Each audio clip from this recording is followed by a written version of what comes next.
Bilindiği üzere Kurban Bayramı'ndan sonra derilerin güzel şekilde çıkarılması halinde ülkemize önemli bir girdi sağlanıyor. Yoksa biliyorsunuz ithal ediyoruz. Her yıl ettiğimiz ithaller yıllarına göre daha da pahalı bir şekilde geliyor. Yaklaşık 2,5 milyar dolarlık bir ithalat yapıyoruz deri sektöründe ki bu önemli bir rakam. Biz bunun %20'sini ancak karşılayabiliyoruz.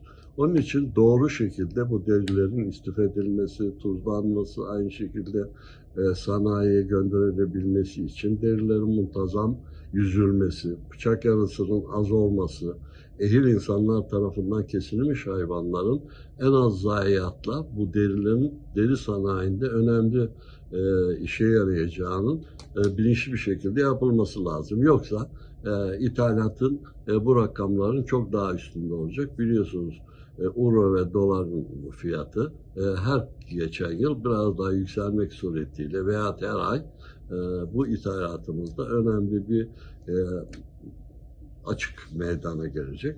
Bununla ilgili tabii Kurban Bayramı'nda yapılacak ibadetlerin, vecibelerin yerine getirilmesi için söylediğimiz gibi kasap olacak, en azından bu meslek edilmiş insanlar tarafından kesilecek falan.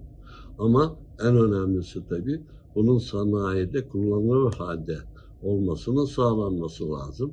Bu her yıl yapılan bu ibadet yerine getirirken ekonomik olarak bir de ithalatın daha az miktarı indirilmesiyle ilgili çalışmalarında dikkatli bir şekilde yapılması ve bunun için en azından bu kurbanları kesecek veya işte her kesilen noktada bir tane mutlaka bunları denetleyecek insanın bulunması mümkün değil ama daha evvel bunlara eğitim verilip ne şekilde sanayiye daha çok girebilecek, israfı olmayacak deri biçiminde girmesinin için belirli eğitimlerin de verilmesi lazım.